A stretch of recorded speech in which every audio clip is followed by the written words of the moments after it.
Assalamu alaikum guys, and welcome to another episode of Smile to Jannah.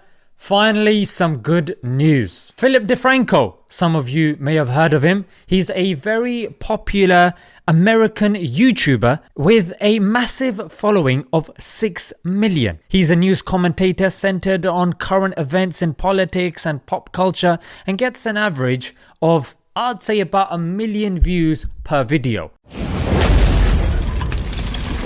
That's a genius.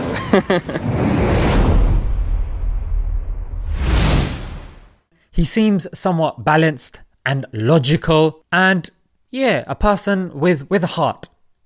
With a heart and some common sense. So when somebody like him said that he was going to cover Israel and Palestine, I was like, oh no, because let's face it, we know that some people that are known as being balanced when it comes to this issue become unbalanced. So I kind of liked him, isn't it? So I didn't want to, not like him. But Alhamdulillah, all praise be to Allah. He covered it, and he covered it brilliantly. And that is the fight around public perception and public opinion of what is happening. You're seeing Israel's social media teams kind of just going full steam ahead. I was watching TikTok yesterday. I thought I was watching something that was like a Nike ad. It was like 15 seconds to text someone back, 15 seconds to fold a shirt, and 15 seconds to run away from Hamas's rockets, as well as posting videos with captions. That's so true. That's so true.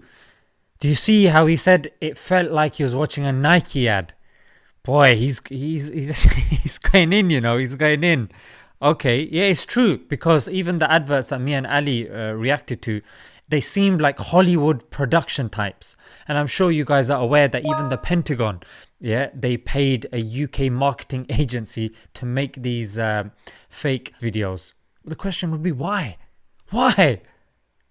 Why do you need to make fake ones when you've got the real ones? They're specifically pointing to individual celebrities. Bella Hadid, for example, has gotten a lot of attention, both positive and extremely negative. She posted about and joined a pro-Palestinian march in New York. Bella's father is Palestinian, and over the past couple of days, she's been posting about her Palestinian family, sharing photos and writing. Yeah, she's gone in unapologetic and had to become refugees. And when sharing photos of the march she attended over the weekend, she had the caption, "The way my heart feels to be around this many beautiful, smart, respectful, loving, kind, and generous Palestinians all in one place. It feels whole. We are a rare breed. It's free Palestine till Palestine is free." At one point, even live streaming the march. And actually, this got the attention of the State of Israel's official Twitter account, with them taking aim. Whoa! The State of Israel's Twitter account caring what Bella Hadid is tweeting. Boy, they must be hurting. Let's see. The tweet, when celebrities like Bella Hadid advocate for throwing Jews into the sea, they are no, she did not say that. State. This shouldn't be an Israeli-Palestinian issue. This should be a human. She didn't say that. Oh my God, they're getting so desperate. They are getting so desperate. Human issue, shame on you. With them further arguing that they're saying this because she joined in on a chant that says, "From the river to the sea, Palestine will be free." From the river to the sea, Palestine will be free.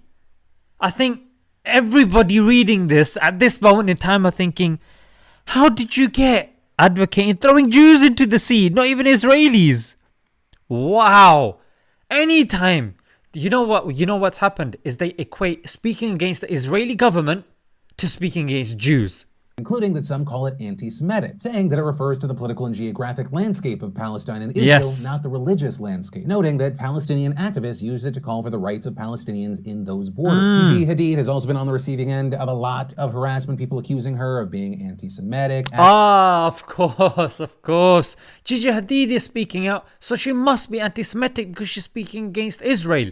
The fact that you can't criticize Israel, that Benjamin Netanyahu and his cronies have literally woven themselves with the fabric of Judaism, has peed off many Jews. To this, she ended up responding, "I condemn anti-Semitism. I am not trying to kill you, nor would I ever want that. I do not wish any more deaths upon Israelis, just as I feel about Palestinians. What I do want is equal rights for Palestinians. There are also Jewish Palestinians and Christian Palestinians, as there was coexisting with my father's Muslim Palestinian family when he was born in Palestine in 1948. I wish you peace." Also with this, we've actually seen a large number of Jewish Americans speaking out against the Israeli government, right? Even seeing the likes of YouTube. Yes. This was the guy. Ethan Klein tweeting, "The Israeli government is making me sick. Even if Hamas is operating out of a civilian building, it doesn't justify the total destruction of that building." It's Facts. Yeah, this is what they've been saying. Oh, Hamas is operating from a civilian building. ...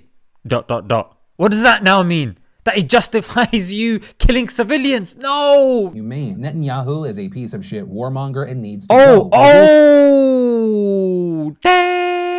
This guy is going in. Citizen, I love Israel and the Israeli people. They course. deserve a government that actually believes in peace Facts. and not force and violence. And personally, I will say whether it be They do. Ethan Klein or really any other Jewish American, I think it is helpful when they speak out because it illustrates this incredibly important point that what the Israeli government is doing in the name of the Jewish people is separate from the will of many of those people, and that criticisms of violence perpetrated by that government is not anti-Semitic in and of itself. Oh, Philip's going in.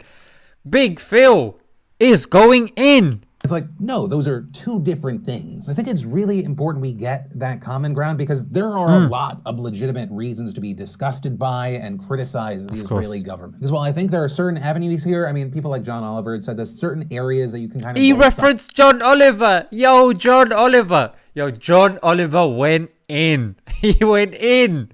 I need to react to John Oliver as well. This thing. You can't do that with the whole situation. One side has killed significantly more civilians and children. One side specifically targeted a building that housed news organizations, Al Jazeera, the Associated Press, and has not provided proof as to the reason why they were destroyed. One side has been kicking people out of their family homes that they've had for decades, and one side is memeing the absolute devastation and destruction and death that it's been bringing. And understand, when I criticize the Israeli government, this isn't me talking about all Jewish people. To me, just like Hamas does not represent every Palestinian, the Israeli government does not represent every Jewish person. The unfortunate truth is that America, or at least the American government, my brother, is somewhat complicit. We give $3.8 billion in military aid to Israel every year. Hell, even at the Washington Post reporting today that the Biden administration has now approved $735 million worth of precision-guided weapons to be sold to Israel. Right, so we're doing that. You've got Biden saying, keep doing what you're doing. The United States blocking a call for a joint statement to call for a ceasefire. I mean, I almost want to call this insane, but really the best descriptor is it feels like the United States is complicit in what appears to be war crimes. No,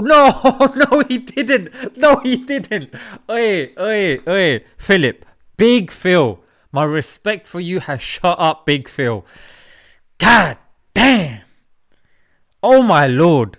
This guy just jam-packed one thing after another. He's making it rain with the facts. He's making it rain.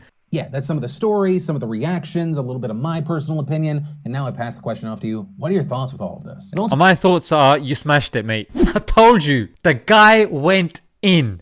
It was beautiful. His video was well-researched, unapologetic. Yes, at the start he was hooking onto the Hamas bit a bit too much, but let's face it, if he hadn't covered the whole Hamas thing, he probably would have been cancelled, trolled, and called anti-Semitic. So why am I so gassed, and why do I take this as a definitely a line in the section of victory and the Palestinians? Because I guess when people like me and Ali do videos, let's face it, we're like preaching to the preached. Yeah, our audiences are primarily Muslims, and yes, we may reach the non-Muslims, but not at the magnitude that, say, someone like Philip Defranco can.